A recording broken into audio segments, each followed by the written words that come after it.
Now let us do with the achievements of agrarian reforms. So we have seen so many kinds of the help which is given by the government to increase the productivity in the country of crops. Now let us see what all we have achieved, yes, in the Green Revolution. Now there has been a substantial improvement in agriculture. From a backward and stagnant sector of the economy, agriculture has emerged to be developing sector of the economy. This is all because of the Green Revolution. Now the term green here refers to crops and revolution refers to the spurt or the increase. So these terms imply a spurt in the crop production or a revolution in the crop production, many times increase in the production of the crops. So it started happening in India in the year 67-68. In the year 67-68, the food grain production increased nearly by 25%. Yes, India became self-sufficient in the production of food grains. We were not importing the food grains from the other countries as we were doing earlier.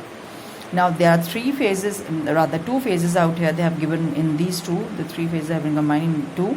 The first phase is what? Mid-60s to mid-70s. During this phase, scope of Green Revolution was restricted largely to wheat and rice growing regions of the country only, which were like Punjab, Andhra Pradesh and Tamil Nadu.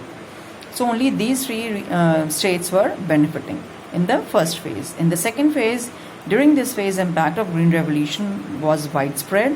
Yes, it was spread to many more states and the number of crops also increased. Now the number of crops, that is a variety of crops under this Green Revolution also increased. So across both these phases, Green Revolution is characterized by the following features. What are the common features? The increase in the productivity. There has been a substantial increase in or jump in the crop productivity. Productivity of wheat, yes, which has increased to approximately 6 times. Yes, you may do this only. Yes, instead of remembering the actual figures. Productivity of wheat has increased 6 times. Then coming to the production of rice, it has increased 5 times. Maize has increased twice. Yes, so these are the major crops where the increase is seen. Then spurt in productivity has led to a structural shift in agriculture. Yes, the quality of life of the people has improved upon many times. Then substantial rise in the acreage of land. That is, the acreage is what? Area under cultivation. The HYV technology has significantly reduced the time lag between the sowing and the harvesting of crops. Otherwise, the crops were sown this month, say suppose, and the harvesting was done after 6 months. So in this 4 or 5 months, the farmers were completely, they were without any work. So then, but because of this HYV technology, the crops can be grown within 3 months. Most of them. Use of chemical fertilizers has eliminated the need for fallowing. Otherwise, fallowing means what? Keeping the land without any the growth of any crop for at least 1 year, so that the fertility of the soil is restored.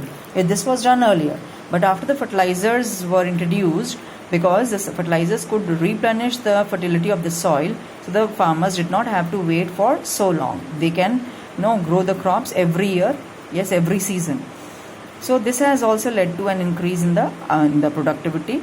So gross area under cultivation was 13 crore hectare, which now has shot up to 19 crore hectare. Even the area under cultivation has increased many times.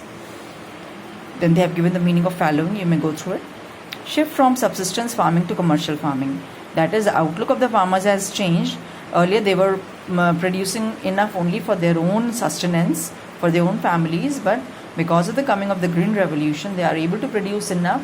So with this, they are in a position to sell enough of it in the outside market and thereby earn profits. This is what is the meaning of commercialization. Then coming to change in the farmers' outlook. Commercialization of agriculture has caused a change in the outlook of the farmers. Farming is no longer viewed as a source of subsistence. It is considered as a commercial venture as well.